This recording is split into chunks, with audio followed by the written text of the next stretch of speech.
Let's say this is your family tree. We begin with your great-great-great-grandparents who gave birth to your great-great-grandpa who married your great-great-grandma. They gave birth to your great-grandpa who married your great-grandma and gave birth to your grandma who married your grandpa. They gave birth to your dad who married your mom and your aunt who married your uncle and gave birth to your generation.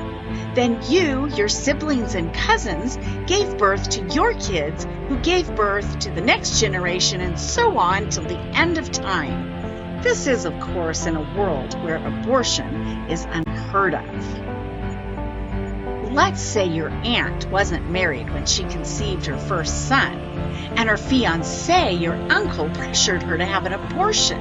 Having no other resources and knowing nothing about prenatal development or abortion, she did that. And that cousin was never born. And because of that, your cousin's kids would never have been born. Nor their kids, nor theirs, nor theirs. And that generational line was completely wiped out.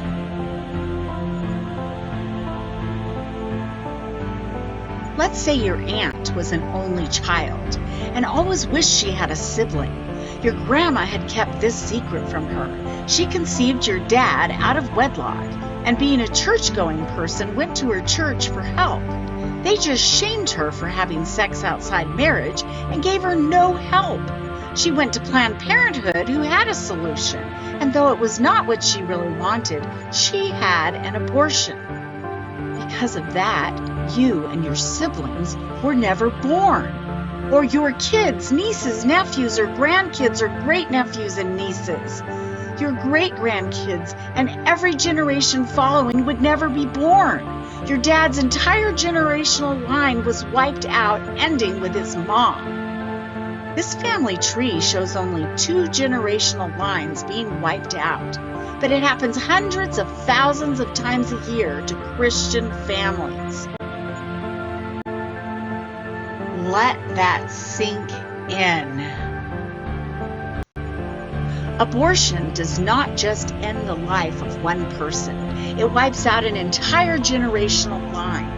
What have we done? Since Christians have the majority of abortions, more than any other group and more than all other groups combined, perhaps the church should start paying attention to this.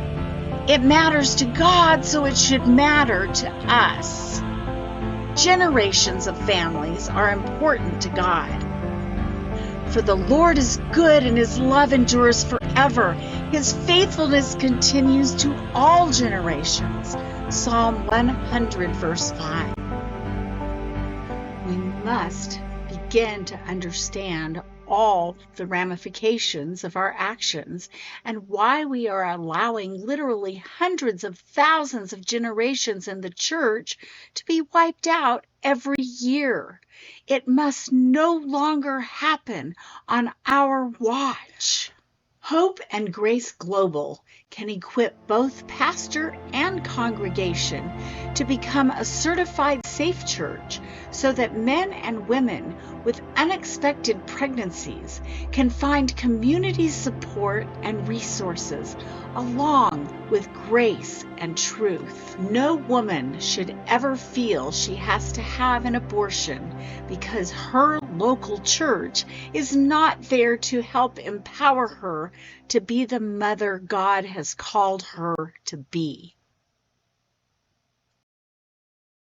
Hope and Grace Global Safe Church Project.